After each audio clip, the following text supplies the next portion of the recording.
Now, we heard a lot of concerns from people who felt that for medical reasons and for various other reasons, they were not able to wear masks.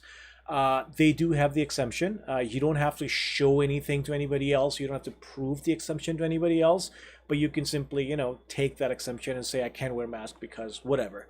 And that's totally fine. Our goal is not to issue fines. Our goal is to do education. We found that when it came to uh, social distancing and lockdown and staying at home, education worked really well. At least in the town of Milton, we did not focus on fines at all. Some other municipalities did, we didn't, and it worked perfectly fine. So I don't see a need to change that. I don't think there's any need to go towards fine and stuff. And we talked about it uh, generally in the meeting as well, and we made sure that we emphasize the point that our goal is education. Our goal is not fine. However, businesses can potentially be fined because they're required to have a mask policy. They're required to require masks when people enter in. Now, obviously, some businesses will accommodate people who are not able to wear masks, but some businesses might uh, not serve people not wearing masks as long as they have an alternative. I can't give legal advice right now. If you're a business in that situation, I did get some questions from businesses, then you'll have to find out. One question I did get that I do want to take is some people felt that the mask policy was just political show because since we're not finding individuals for not wearing masks because they can simply say they have a medical condition or even a mental health issue and they don't want to wear it, um, it's a difficult situation. See, we have a lot of privacy, especially when it comes to healthcare, and there's human rights protection, a bunch of other protections. We can't really go and ask people to prove their medical condition. We really have to take their word for it. And I think that's the right way to go anyway. Because once we handle the other end, the business end, and the biggest ask was actually coming from the business community as well. Because a lot of business owners, one specific business owner I talked to, for instance, said he had a mask policy. He required people to wear masks when coming in, but he was concerned that he was losing business since his competitors were not requiring masks. So people just could go to the competition because competition had no requirement at all. This way across the Halton region, and Halton was the last municipality really, so across all of GTA pretty much, there's a consistent behavior where businesses are required to have a mask policy. That's all I'll say about that. Let me jump on to the next question. The other question I got was around parking enforcement. So during COVID-19, we suspended our parking enforcement.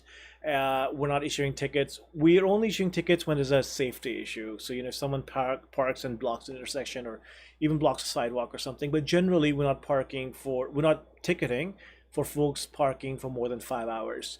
A lot of people have started asking now that we're in stage two and soon, hopefully, entering stage three, how that's going to be handled and when we'll be issuing parking fines again. Our plan is we're starting to look into it, and there should be announcements soon. We don't have a specific policy on it right now, but we're starting to look at it now. Our plan was always to do it when the province ends emergency, but now that the province is dealing with the whole, when to an emergency situation differently, and they're potentially looking at going into next year with emergency, we're now having a different policy, and we're looking at it around do it around stage three. Uh, so I don't have a date yet, but if I were to guess, I would say sometime in early to mid-August. You should expect parking enforcement to go back to normal as things open up more in stage three. The other question I got was around development related. There was a specific question around a development on Louis Saint Laurent and Bronte. There were questions about speeding on Louis Saint Laurent as well, especially by the dump trucks and stuff.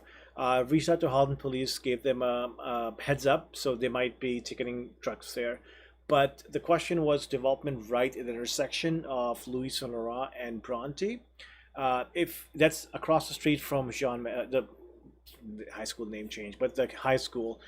It's basically going to be a plaza similar to the Sobeys Plaza, actually a little bit bigger, but very similar to it. It's the same developer that built the McDonald's Plaza on Derry, but McDonald's Plaza is very small. This is a massive plaza with a grocery store and bunch of other stuff. I can't. I mean, I actually don't know what's confirmed right now because they haven't announced it yet. But you'll see that when that announcement happens.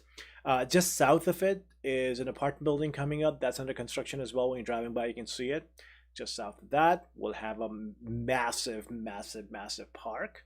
And just south of that is going to be a new high school whenever the province releases the money, which is desperately needed.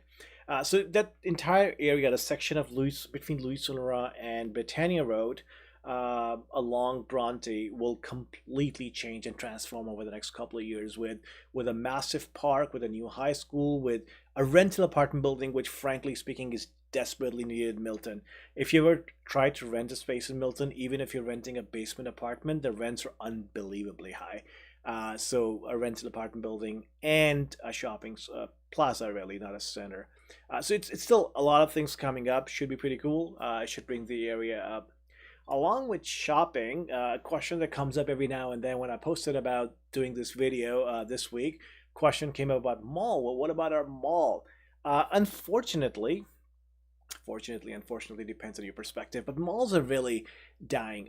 They were, a trend in the 70s and 80s, and they kind of slowed down in the 90s, but no one has built a new mall in a very long time, generally speaking. What companies have done, developers have revitalized some of the massive anchor malls, so Square One and Yorkdale.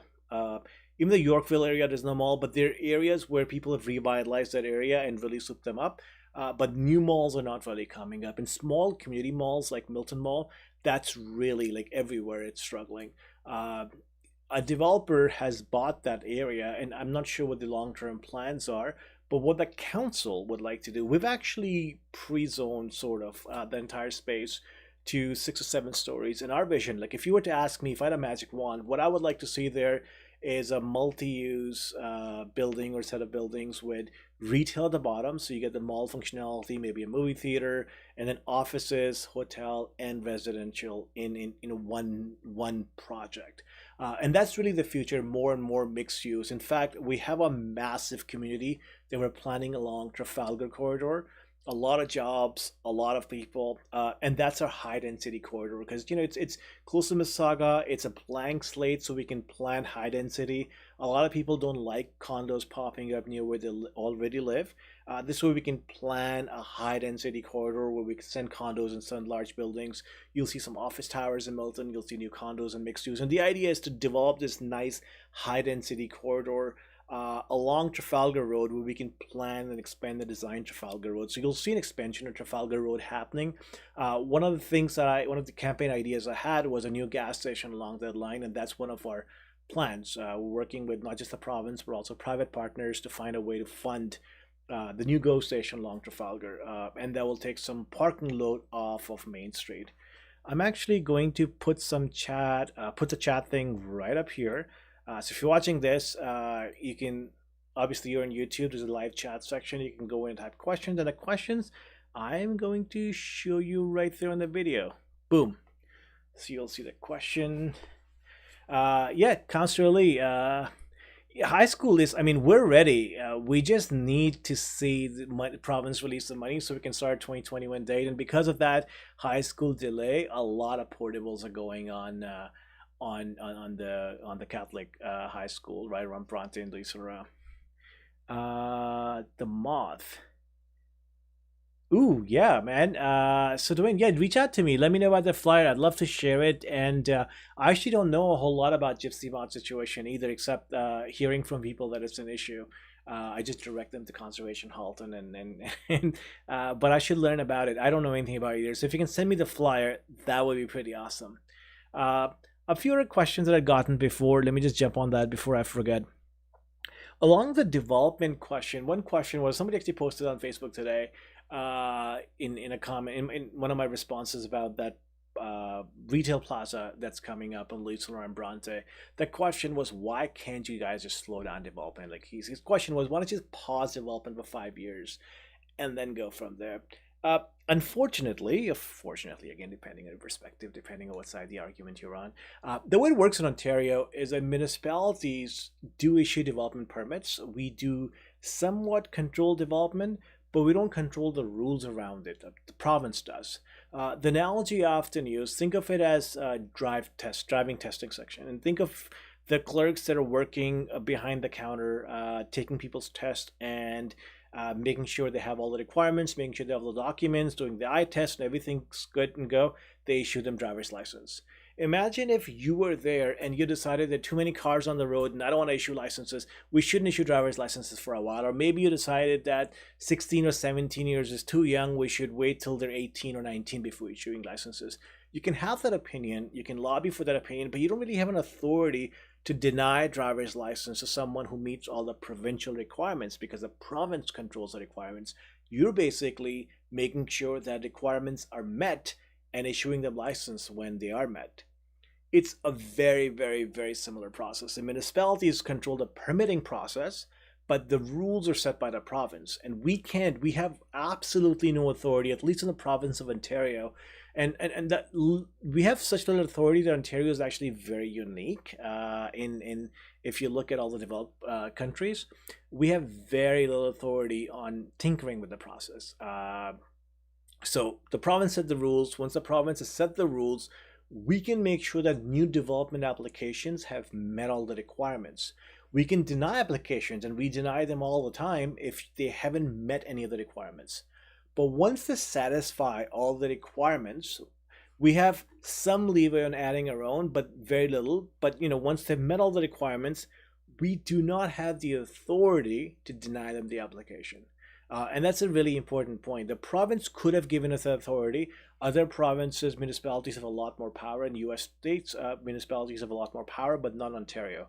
And so we don't really have the autonomy or the authority to be able to tinker with that process. So that's the issue we come into. And generally, we're growing. Milton's growing as fast as we're growing because the province is telling us to grow. And there are good reasons for it. So let's get that straight. And it's not a political party thing, because every political party, and when NDP was around in the province of Ontario, and Bob Ray was the same thing, and Mike Harris was the same thing, and Dalton McGuinty was the same thing, Kathleen Wynne, same thing, Jack Ford, same thing. It's not a party issue. So that's where we are. And what I would love to see at this level, I would like the province to deal with municipalities the way other provinces do. So I'd like Ontario to do what other provinces do, which is put requirement in municipalities across the municipality, but let us decide how to apply the requirement internally. So for instance, I'm actually completely okay with province of Ontario saying, hey Milton, I want you to hit this population target across the next few while. I want you to have this population density, and I need you to have this employment density and create these many jobs and all that stuff. But then let us decide how to distribute the density. Because perhaps for Milton, it might make sense to have a high density corridor along Trafalgar, which it does, which would be the edge of the community. But perhaps for Mississauga, it makes sense to put high density in the center of the community, the Square One area. But the problem is that the province uses a single blunt instrument for everybody. And they'll say, well, everybody, I want your downtown core to have twice the population density as everybody else. Well, the problem is that Milton's downtown core is not just historic, but it's also in floodplain. There are a whole lot of other issues, traffic infrastructure, right? Where we can't really have twice the population density in downtown core that we have elsewhere. And that's where we kind of lose control. And often if we end up denying some of these applications, they go to LPAT, a land planning tribunal, where we almost always lose. And this tribunal ends up making decisions about development without ever stepping foot in the community, without ever knowing anything about the community. And that's some of the challenge we deal with. That's I think I ramble on a little more about it because I do want to go through my list of questions that I have, because a bunch of people have said, look, watch the video to get the answers, and if I don't give the answers, that would be embarrassing. Next question I'm going to take is about staging. So I know that stage 3 is starting in the province of Ontario outside of GTA and Hamilton area, but it doesn't apply to Milton. Now I know Milton entered stage 2 before rest of GTA did, but right now stage 3 is not in the Halton region. So we are still going to be in stage 2, which means that our indoor social gathering will be limited still to 10.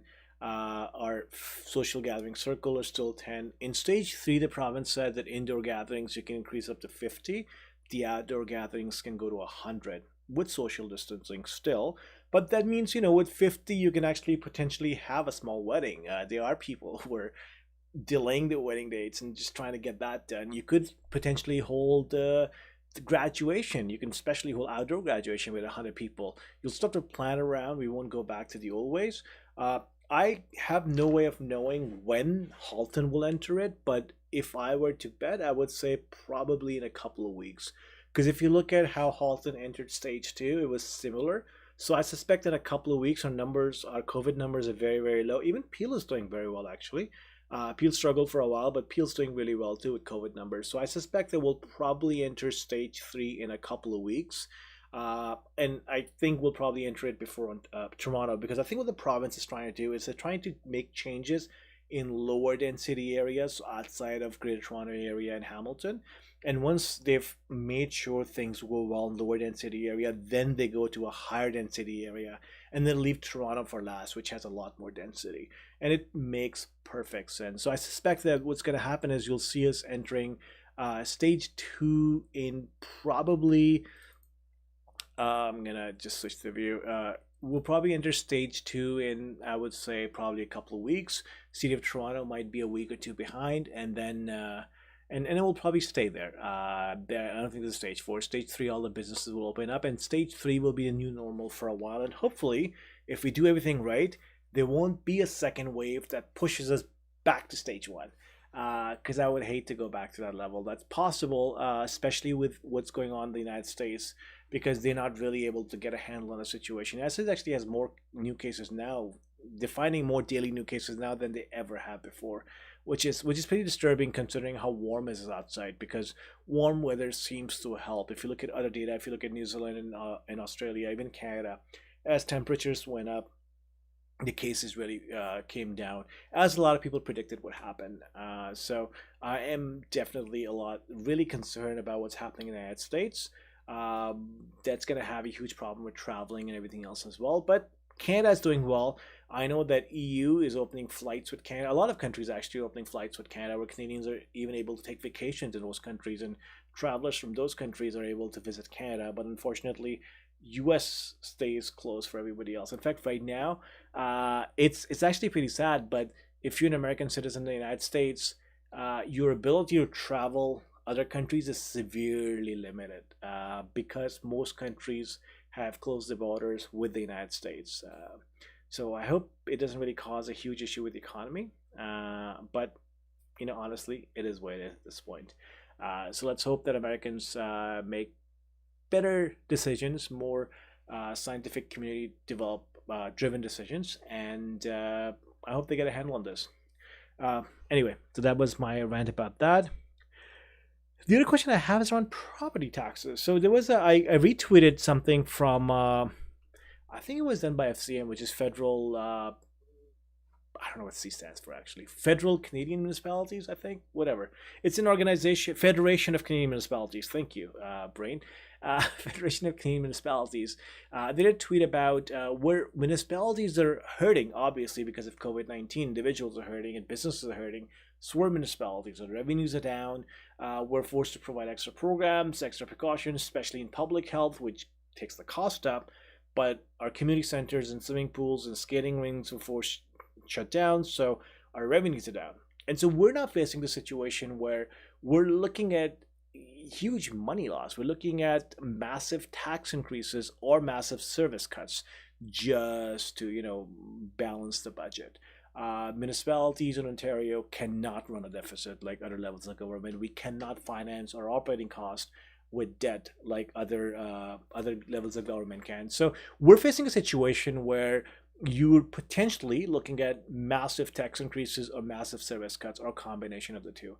And obviously we don't want either. So we're looking at federal and provincial governments for funding. Federal governments announced some funding, which hasn't really flown down to municipality yet because there's some disagreement on how the matching should happen. So province of Ontario and federal government are working to figure that out. And I hope they figure that out soon, because my goal, and I'm actually chairing the Milton budget this year, my goal is to make sure that we are able to maintain services and maintain our taxes. What I don't want to happen is a huge tax increase. What I don't want to see happen is a huge service cuts, because both of those actually hurt the people who need most help. If we jack up taxes, it's really people whose incomes are already stretched. they are the ones that get hit hardest. If we cut services, if we cut transit, or if we cut public programs, if we cut kids camps, again, it's people who cannot afford these services on a private front or who cannot afford a third car. These are the ones that suffer. So my goal is to find a balance where we don't have to increase taxes and we don't have to cut services, and we can't really do that without some funding coming from upper levels of government. And considering how much money has flown from the government to businesses, I don't think it's really it's an unfair ask to expect some help in the municipal end as well. So I hope it comes through, because I'm not just concerned about what's happening right now. I'm even more concerned if there's a spike in the fall and we're forced back into stage one. That's going to cause a lot of problems. So if you're listening and you know your MP or MPP, please do reach out to them and ask them what's happening with it, and ask them to figure out how to get that money into our hands as soon as possible, so that it can flow down to you folks. And a lot of people ask, because that's the other question I want to take. They're looking at other municipalities. Some people are looking at City of Mississauga, for instance. Well, Mississauga was able to open all pools, and Milton right now has only opened one pool, and then they're looking at opening 2 or 3 later. And Milton Rotary Park pool, we've already announced, will stay closed for the remainder of this year. That pool has some specific challenges, but in general, the question is, well, why can't Milton do what Mississauga is doing? Well, mostly because, and this is a fact, it's not a snappy answer, taxes are a lot higher in Mississauga. So their funding structure is different. They rely a lot more on full-time staff. We rely a lot more on contracts and seasonal staff and part-timers. So we didn't issue those contracts when our community centers shut down. They had full-time staff and salary. And so for them, once they were allowed to open, the staff was already there to start opening and start running the show. Whereas for Milton, it means now we need to go out and hire people or issue new contracts to be able to work it out. So there's a different model happening there. And that makes it very difficult to compare municipalities, but that's one reason why you see slightly different service level happening in Milton as you do in some of the other municipalities. So I know it sucks if you live in Milton, but it's just one of the things that generally happen when you live in a smaller municipality, because a smaller municipality is not able to hire as much full-time staff. But on the flip side, the benefit is that in a place like Milton that has that kind of funding model, you end up paying a lower tax rate than other municipalities. So it's a trade-off. And it's not really a bad trade-off if you were to ask me, because it means that once we're coming out of COVID, Milton will actually be in a much better shape than some of the larger municipalities that rely a lot more on full-time staff because they weren't able to cut their expenses as fast as Milton was. We'll see how that happens, but City of Mississauga and City of Toronto, I suspect, would be hit a lot harder because of COVID than Town of Milton. Hopefully, we'll all be able to recover. Hopefully, the funding that comes in from upper levels of government will be a per capita funding, so they get more money, but we also get, good help. But we'll have to see. There's still a lot of unknowns, and unfortunately, that's the big problem with this issue. There's just so much unknown that we don't know about. In 9:57, sadly, I got a couple more questions, but I might just be able to take one because I did promise I was going to end at 10 because, if I make it a habit to go over, 3 minutes left, so I'll stop blabbing and let's go fast. So Councillor Ali actually just put up that Feds just announced some funding today for municipalities. That's true, but the provinces have to figure out how they're going to flow over to municipalities. I actually do not have much detail. Councillor Ali, if you do, please do share it out, and I'll share it in videos. Okay, I got distracted. I was going to take a last question. Last question was on construction, infrastructure projects, and road construction, everything else. And the question was, has COVID-19 had an impact on these? Actually, not really. If anything, then COVID-19 has made this process a little bit easier. We were able to shut down Britannia Road, the west section, for instance, to do some Britannia expansion. And typically in a non-COVID-19 year, we would still shut it down, but it would be harder to do. We would hear a lot more complaints. We would hear from a lot more people. Same goes for the southernmost section of Bronte Street that touches Britannia. Same thing. we're able to shut it down. I've heard exactly zero complaints about it. In fact, I heard some complaints about people not respecting that roads were shut down, but no one complained that roads are shut down because we're not commuting as much. So there isn't really any delay so far in any of our construction projects. If you drive around Milton, you'll see construction happening all over the place. If you go to Trafalgar, on different regional roads, you'll see construction happening all over the place. So COVID-19 hasn't really had a negative impact on construction right now. The potential negative impact that can potentially come is if we're not able to get right funding to close the gap, then around budget time, we might have to delay some project to find money. A lot of these projects actually come from the capital budget, not from the project funding does come from capital budget, but part of the capital budget is funded through property taxes. So not all of the property taxes are 100% for operating costs. Some of that actually flows in to fund some capital costs. And if our property taxes are down, we might have to tinker around with some of the project completion. I'm hoping that's not the case because Britannia Road, as you notice, has been delayed quite significantly already. And it's moving forward. My goal was to have Britannia Road done by 2022, which was election year, but unfortunately it's going to flow into 2023. So around spring of 2023 is when you'll see Britannia Road open to 6 lanes all the way from 407, right at the border of Mississauga, to Tremaine. Last question I have the time to take is around regional transit. But before I talk about that, I do want to touch on one thing, which is smoking. Somebody had asked about smoking bylaw. Now, it just so happened that one of the reports we dealt with yesterday was updating smoking bylaw at the regional level, and we've added e-cigarettes and vaping products to it as well. So just areas where smoking is banned, right at the entrance and everything else, e-cigarettes and vapes would be banned there as well.